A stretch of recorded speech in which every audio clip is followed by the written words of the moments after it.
Hello there, ladies and gentlemen. Welcome to another exciting edition of HL Chemistry Flipped Classroom. This is Mr. Los, and this is the last video in our kinetics unit. We're going to wrap it up with what I think is generally considered to be the hardest stuff. So this is pretty tricky. We'll go over it. And if you have questions, of course, reach out to me and let me know. But this is about what's called reaction mechanisms. Now, typically, if I was doing this in the classroom, I'd have a note sheet available. I'm going to make the note sheet available. I'm going to post this PowerPoint as well into the Schoology classroom. So the perfect situation, I think, is that you have that note sheet and you can print it. If you can't, I understand that's an issue. If you don't have a printer, fine. Maybe just look off the PowerPoint or whatever you want to do. Again, I think this is definitely a situation where you don't want to be writing all these notes down by hand. It's too difficult to be... There's too much stuff, first of all, but it's also a little too difficult to be trying to write this down and think about it and process it at the same time. So I would suggest in some form or fashion you don't write these down by hand. Either get the sheet or just look off the PowerPoint or whatever you want to do. So that said, so what is a reaction mechanism? Well, it turns out that, we sit there and we do chemical reactions as chemists, whether we're just pouring baking soda and vinegar together or whatever it is. They actually don't happen in a single step. Often, unknown to us observers, when we do a chemical reaction, the reaction is taking place in a couple of steps that we can't really directly see. So, for example, this just first generic reaction here, I'm the chemist, I'm mixing some A and I'm mixing some P together, and I'm doing this reaction where I form A2B. And that's all as the chemist I'm really seeing. Now, unknown to me, the molecules are actually doing this in a two-step process. In the first step, two A's meet up and form A2, and then in the second step, an A2 meets up with a B and forms that. Now, if you sum up those reactions and if you add everything together, these little A2s cancel. It actually adds to the overall chemical reaction that I'm looking at. So that's what a reaction mechanism is. And when we do organic chemistry, we're going to look at reaction mechanisms in some pretty serious detail. I'm going to keep it on a little bit of a simple level. It does get more complicated when we do organic. So it is in fact supremely unlikely that this reaction would happen in a single step. I'd like you to think for a moment, think about what you know about collision theory, and why would this not happen in a single step? Two A's meeting up with a B to form this in one step. Why is that unlikely? Okay, so welcome back, and the reason that is unlikely is thinking about collision theory. Remember what has to happen for a reaction to take place. Molecules have to collide with the correct energy and the correct orientation.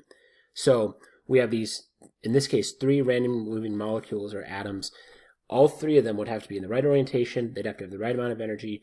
And when you add a third molecule or atom to the mixture there, it just makes it exponentially more likely that all three of those things would have both the correct energy and the correct orientation.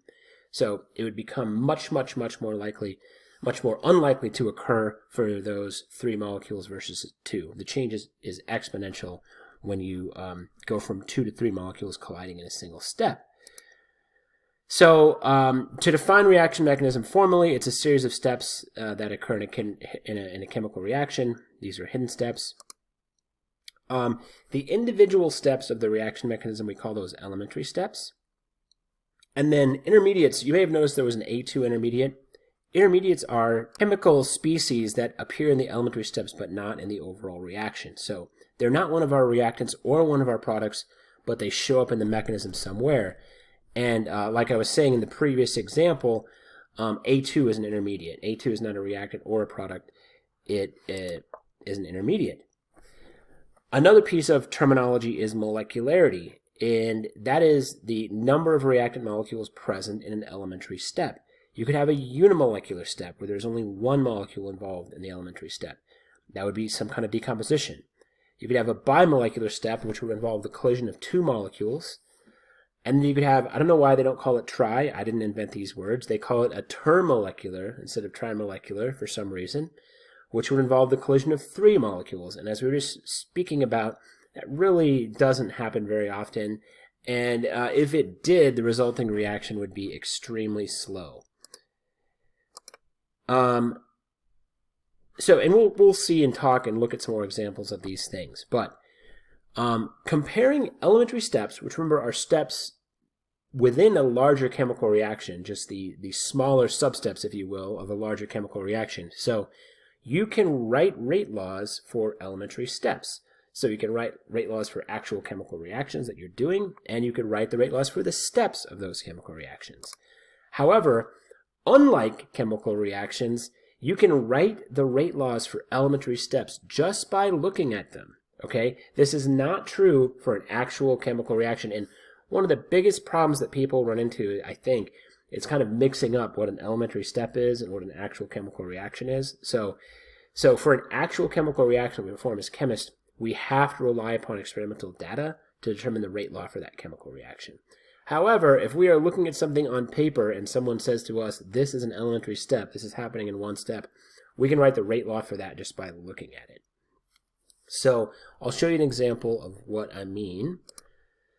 So here we have some various steps, just written generically. Unimolecular steps, just some kind of decomposition. Bimolecular, here's 2 different bimolecular steps. Here are 3 different term molecular steps, which would be unlikely, but there they are as an example. So if someone said to you, write the rate law for these elementary steps, you would simply go rate equals K and then kind of write what you see there. So I only see 1A, so I only see 1A in my rate law. Someone said to you, write the rate law for this. Well, that would be rate equals K. Now there's 2 A's. It's A times A, which would of course be A squared. Here, write the rate law for this. AB, it's going to be rate equals K, A times B. So remember, it's always, when you go to these rate laws, we're always multiplying in these rate laws. Sometimes I'll see people want to add because they see the addition symbol there. Always multiplication. And here it's A times A, so A squared.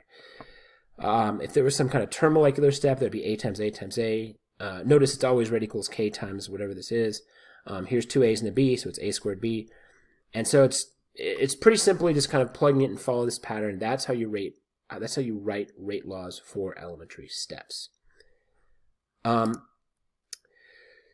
So I'm going to give you an analogy here. Now, let's say that you are, this is a kind of a semi-true story of back in the day when they used to feed us breakfast in a certain way, all us teachers. This was years ago. So let's say you're observing this. You're a student. Maybe you're outside the cafeteria. All this is happening. They're hiding this from you. All this is happening behind a curtain. You don't know what's going on. All you see is some tired, mopey teachers haven't had any coffee yet, and you see them walk in, and then some amount of time later, out they come. They're happy. They've got their breakfast. They've got their coffee and all that, and they're energized. And some things have happened along the way that you can't see, but that is exactly what's going on with the reaction mechanism. There's some things that are happening behind the scenes. And if we lift the curtain here, we're going to see that this process where we went from sad teachers without breakfast to happy teachers with breakfast actually took place in 3 steps. 2 of them were slow. 2 of them were faster, and 1 of them was much slower. So again, we used to really have this. It isn't this exact person, but let me zoom in and give you a little more detail on step 2 here. This guy would come in who had a device like that, a big pancake hopper, and he could squeeze it right and just fill up his griddle with pancakes, and then make dozens of pancakes kind of at one time. But it was kind of a slow process, but you got literally just absolutely fresh pancakes right off the griddle. He didn't have to make them in advance and have them sit there. They were super fresh. So it was a somewhat slow process, but it was also a way of delivering very fresh pancakes right when you wanted them.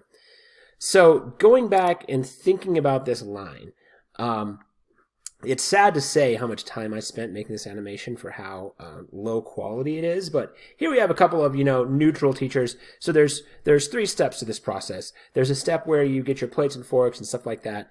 And then the pancake guy, that's slow. You kind of got to wait there. And then once you get through that, there's another step that's pretty fast. Maybe grab some sausage, bacon, or, jelly or whatever else they had, maybe some fruit. All right.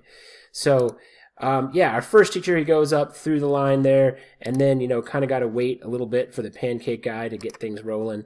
And there he's moving slowly through the pancake line, kind of waiting. And notice this other teacher just has to wait for that process to finish. But once we do that, the next part is very quick. And then, the teacher there, he moves through the line as well. So if you're really kind of thinking about this process, and your question is, what is the rate at which teachers will move through this line? As a matter of fact, the rate at which teachers move through this line is the rate at which they can get through the pancake guy. because you get to the first part very fast, and then you just have to wait, right? And then you can get the second part slow, but once you get through that second part, you move through basically immediately. So it's definitely safe to say that the rate for this overall process cannot possibly exceed the rate it takes you to get through step 2, because it can't be any faster than that. So the point of this whole thing is that the rate of the slowest step of any process determines the rate of the overall process. This is true of chemical reactions, or this is true of anything. It's true of getting through lines at the pancake guy. The rate of the slow step determines the rate of the overall process. So the slowest step of a chemical reaction that takes place in several steps is called the rate determining step. And it is going to be the step that determines the overall reaction rate, and in fact the rate law for the actual overall chemical reaction. And typically it's going to be the step with the highest activation energy. It's possible it might have some tricky orientation requirements, but for the most part it's going to be the step with the highest activation energy. So we looked at some of these, I believe, when we did the energetics unit. A little energy profile, enthalpy level diagram, they were called. The ones we were looking at were actually technically only good for one-step reaction. What you're looking at here is an energy profile for a two-step reaction. So this is an exothermic reaction. The reactants are higher energy than the products. This would be the activation energy for step 1, from here to here. And then we dip down and we kind of complete step 2. I should say we complete step 1 and get ready for step 2, where there's some intermediate forming. And then we have a lesser activation energy for step 2. The activation energy for step 2 is only this much. And then we would proceed to make the products. So the first step has a much higher activation energy than the second step. The first step is going to be the slow step here. And the second step is going to be the faster step. So big blue line is activation energy for step 2, but then for step 1 rather, and then we have this, what would be a lesser activation energy for step 2. So what we're going to do is you will not have to come up with your own mechanism, but we will be evaluating mechanisms. So, and I'll of course go through some examples for you in a little bit, but some things that must be true about mechanisms. If a mechanism is the correct mechanism, the steps of the mechanism must add to the overall reaction. The rate law for the slowest step must match the rate law for the overall reaction, and you can't really directly observe mechanisms. So it's pretty hard to say this mechanism is absolutely, positively, definitely correct, but we can say the evidence supports that this mechanism is true. Coming up with a mechanism yourself would be a very difficult thing that requires a lot of chemistry experience. So that's not what you're going to be asked to do, like I said, but you are going to be asked to evaluate mechanisms and kind of see if they fit these factors, see if they could be true. There's a variety of ways that the question can be approached. So another couple things, if there is a catalyst, it has to be involved in the rate determining step, because if the rate determining step is the one that determines the rate of a reaction and a catalyst speeds up a chemical reaction, it must be involved in the rate determining step. It doesn't help if it's involved in one of the fast steps. And if that's in fact one of the reasons to even, if you're a chemist, if you're in charge of producing some chemical, the whole reason you would want to try to figure out what the mechanism is you try to figure out what is the slow step in this process and how can I make that step go faster? Is there a catalyst or whatnot that I can do to make that step go faster? So there is definitely a value to a chemist in figuring out what these mechanisms are, because if your job is making that chemical, determining the mechanism could potentially help you figure out a way to do it more efficiently.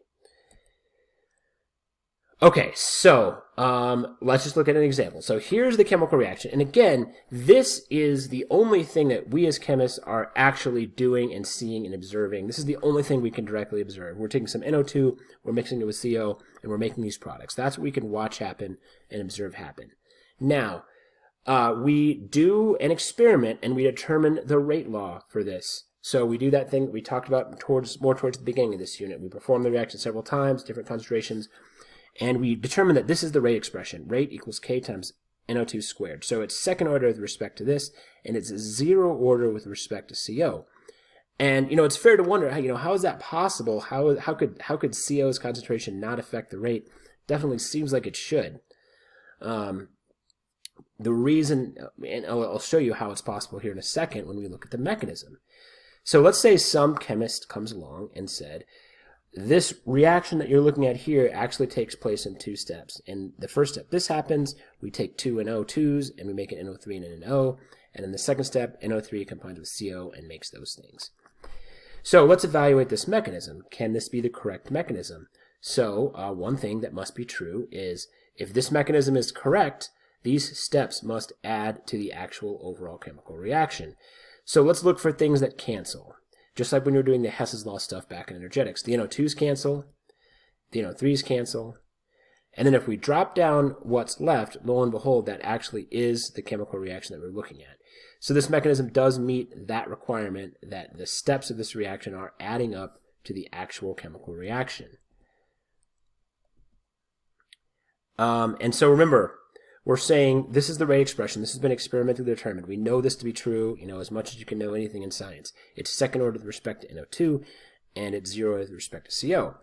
And so again, we're proposing these steps. Here's something that I'd like you to think about. Determine the intermediates in this reaction. What are they? And then determine the molecularity of each step. Okay, so the intermediates are anything in here that is not in the actual chemical reaction. So the intermediate here is NO3. NO3 is neither a reactant nor a product. It's produced in the first step and consumed in the second step. And then these are both bimolecular steps. They both involve the collision of 2 molecules. So NO3 is the intermediate, and both bimolecular steps. So looking back again at this, which one of these steps is the slow step? So here's how we could figure that out. We could write the rate law for each one of these steps. The rate law for step 1 would be that, and the rate law for step 2 would be that. So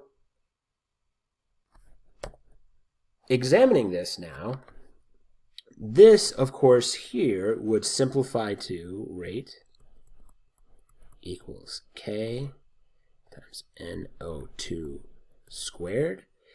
So that, in fact, matches the rate expression that was experimentally determined. So therefore, step 1 is the rate determining step and is the slow step here. Step 2 must be the fast step. So this is how CO ended up being 0 ordered, because it is only involved in the fast step, so its concentration does not affect the rate. So step 1 is the slow step. Let's look at another example. So here we have this reaction, and we have experimentally determined that this is first order with respect to both NO2 and F2, and some scientist has proposed this mechanism. It's saying this chemical reaction we're observing is actually behind the scenes, like behind the curtain with the pancake guy. This happens in the first step, and then this happens in the second step. So a couple of questions that are being asked here. Could this mechanism be correct? And if so, what step is rate determining? And then what intermediates are produced in this reaction? So let's first just confirm that these 2 steps actually add up to that overall reaction.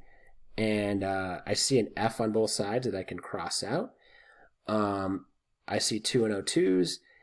And if we drop things down,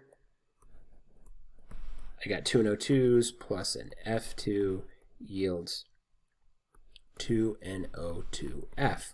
So it does meet that requirement. The second question is, what is rate determining?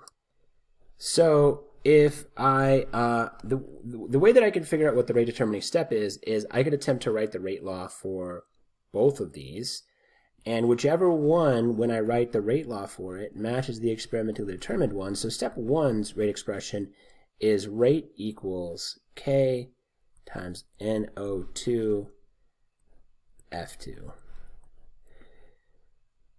So that, in fact, that's it right there. Since the rate expression for step 1 matches the experimentally determined one, this must be the slow step. I'm not writing the rate expression for step 2 yet because there's some tricky business to that, which I'm going to get to in a second. But just by the very fact alone that step 1's rate expression matches the experimentally determined one, step 1 is rate determining. The intermediates are the fluorine. It's a fluorine atom there, a fluorine radical. It's being produced in one step and used in the next. Yeah, and this is, by the way, this right here is technically not, there's some complexity to this, but that is the rate law for step 2, true enough. And it doesn't match the experimentally determined one. Okay, so here is another example. So we've got this just generic reaction here, and we're claiming this happens in 2 steps. A plus B makes some intermediate X, X plus A makes C, and it would add to the overall reaction because the X's are going to cancel here, and we have 2A plus B equals C, which is our overall reaction. So what we're being asked to do is, read this carefully, write the rate law for the overall reaction if step 1 is rate determining, write the rate law for the overall reaction if step 2 is rate determining. So this is the part that really trips people up sometimes. Keep in mind, we want the rate law for the actual chemical reaction. We want the rate law for this, okay? Intermediates cannot appear in the rate expression for the actual chemical reaction. And the reason for that is because as a chemist, you do not have access to the intermediate. The whole point of a rate law would be to say, how does the concentration of A and the concentration of B, how does that affect the rate? As a chemist, you can't access the intermediate that's completely out of your control, so an intermediate cannot appear in the rate expression for the overall reaction. All right, so if we make the assumption that, here's what we're doing here in this first bullet, if we make the assumption that this is the slow step, what will be the rate expression for the overall reaction? So if step 1 is rate determining, that's step 1, the rate law for the overall reaction would just be that. A and B are my 2 reactants, so if step 1 is rate determining, this reaction would be first order with respect to A and B. Now if step 2 is rate determining, so this was step 2, and I substitute in and I try to write that, except here's the problem, X is an intermediate. This cannot be the rate law for the overall reaction. X is an intermediate.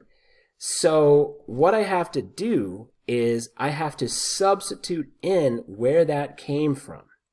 And where it came from was step 1. In step 1, an A and a B reacted to produce X. So what I'm going to do is I'm going to substitute in this A and B. I'm going to pop that where that X is. And then you get something like that. So if you're writing a rate law for an overall reaction from a step that involves an intermediate, we have to substitute in where that intermediate came from. So here's my rate law for step 2, but oops, I've got an intermediate. I need to substitute in where it came from. Where it came from was step 1, that involved A and B. So then the rate law looks like that, which would simplify to that. So if step 1 is rate determining, the rate expression would be this, and the reaction would be first order with respect to both. If step 2 is rate determining, the rate expression would be that, and it would be second order with respect to A and first order with respect to B. Now, again, I recognize that that's very tricky stuff, very hard for some people to wrap their head around. But go back and look at it, or stop, or ask me questions, or come to office hours when we do review sessions, and we'll keep talking about it. Practice in the workbook, do the checkup, and let me know what troubles you have. Thank you so much, guys, for your hard work. Thank you so much for watching, and hope to see you again soon. Bye-bye.